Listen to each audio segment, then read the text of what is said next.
आप देख रहे हैं अल्फा डिफेंस हिंदी में आपका स्वागत है। आज के इस वीडियो में हम लोग बात करेंगे MQ-9B के बारे में। साथ ही इस डील के कॉन्टेक्स्ट में हम लोग GF414 इंजन को लेकर भी बात करेंगे।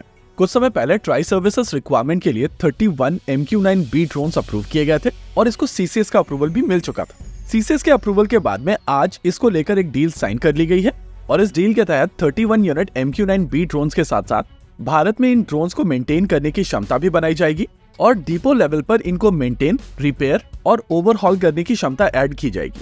देखिए, हिस्टोरिकली भारत में जितने भी सिस्टम्स बाहर से एक्वायर किए जाते थे उनको मेंटेन करना काफी मुश्किल हो जाता था और 36 रफाल की डील के साथ में भारत ने एक नया तरीका यूज करना शुरू किया था जहां पर लॉजिस्टिक्स परफॉर्मेंस बेस्ड होती थी। यानी कि अग्रीमेंट के हिसाब से ये डिसाइड कर लिया जाता है कि इस एयरक्राफ्ट की अवेलेबिलिटी कितनी मेंटेन की जानी है। इसी के हिसाब से बाकी सारी एक्टिविटीज की जाती हैं और वो अवेलेबिलिटी का नंबर इंश्योर किया जाता है।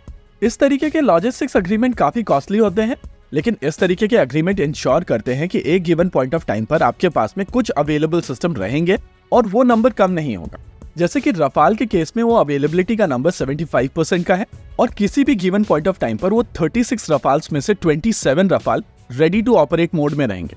ये अग्रीमेंट इस वजह से भी और ज्यादा क्रूशियल हो जाता है क्योंकि तीनों सर्विसेज की तरफ से 31 यूनिट सिस्टम्स एक्वायर किए गए हैं, जिसमें से इंडियन आर्मी को 8 यूनिट मिलेंगे, इंडियन एयरफोर्स को 8 यूनिट और भारतीय नौसेना को 15 यूनिट्स मिलेंगे। ऐसे में अगर अवेलेबिलिटी 75% की नहीं होती है तो एक गिवन पॉइंट ऑफ टाइम पर 6 से कम ड्रोन्स अवेलेबल होंगे जो बहुत ज्यादा इफेक्टिव नहीं रहने वाले हैं। एक गिवन पॉइंट ऑफ टाइम पर 6 ड्रोन्स की अवेलेबिलिटी का मतलब है कि कम से कम 3 मिशन आप साइमल्टेनियसली कर सकते हैं और जितने बड़े एरिया में इंडियन आर्मी और इंडियन एयरफोर्स ऑपरेट करने वाले हैं वहां पर ये नंबर काफी नहीं होगा।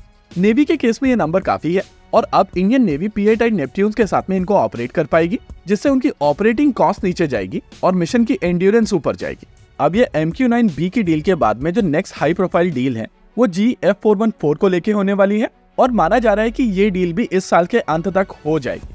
तेजस मार्क 1A डील के लिए अक्वायर किए जाने वाले GF404 इंजन को लेकर इस समय सप्लाई चेन इश्यूज चल रहे हैं और माना जा रहा था कि अक्टूबर तक ये डिलीवरी इश्यूज सॉर्ट आउट कर लिए जाएंगे, लेकिन अनफॉर्चुनेटली अभी तक ये डिलीवरी इश्यूज सॉल्व नहीं किए जा सके हैं और अगली प्रॉमिस डेट नवंबर की है।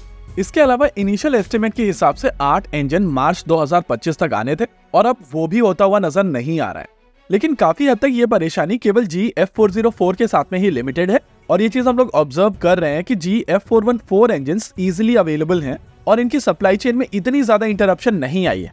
भारत और यूएस के बीच में GF414 इंजन को लेकर आम सहमति पहले से ही बन चुकी है और दोनों देशों के बीच में एक MOU ऑलरेडी साइन हो चुका है। इसके अलावा ये इंजन भारत के सभी फ्यूचर प्रोजेक्ट्स के लिए बहुत इंपॉर्टेंट है, चाहे वो तेजस मार्क 2 हो, आर्म का मार्क 1 हो या फिर twin engine deck based fighter हो।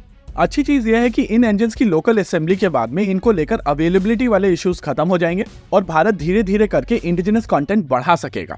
लेकिन पर्सनली मेरा मानना है कि तेजस मार्क 1A के जो एडिशनल ऑर्डर्स दिए जाएंगे वहां पर एक इंडिजिनस इंजन लिंक किया जा सकता है और कोशिश की जा सकती है कि एक इंडिजिनस इंजन बना लिया जाए जो भले ही शुरुआत से नहीं लेकिन बीच से उस एडिशनल ऑर्डर को एड्रेस करने की क्षमता रखे। और पर्सनली मेरा मानना है कि वही तरीका है जिससे आप अपनी खुद की फ्लीट मेंटेन कर सकते हैं और स्ट्रेटेजिक ऑटोनॉमी इंश्योर कर सकते हैं। नेवरदलेस आने वाले कुछ हफ्तों के अंदर चांसेस है कि इस इंजन को लेकर एक डिस्कशन बैठे और भारत और यूएस के बीच में ये जो अग्रीमेंट बना है वो डील में कन्वर्ट हो जाए।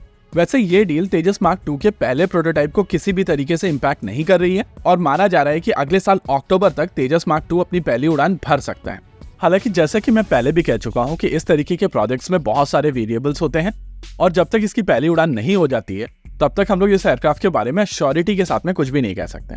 इसी के साथ आज के इस वीडियो में रखते हैं केवल इतना ही। वीडियो को अंत तक देखने के लिए धन्यवाद। देखते रहिए अल्फा डिफेंस। जय हिंद।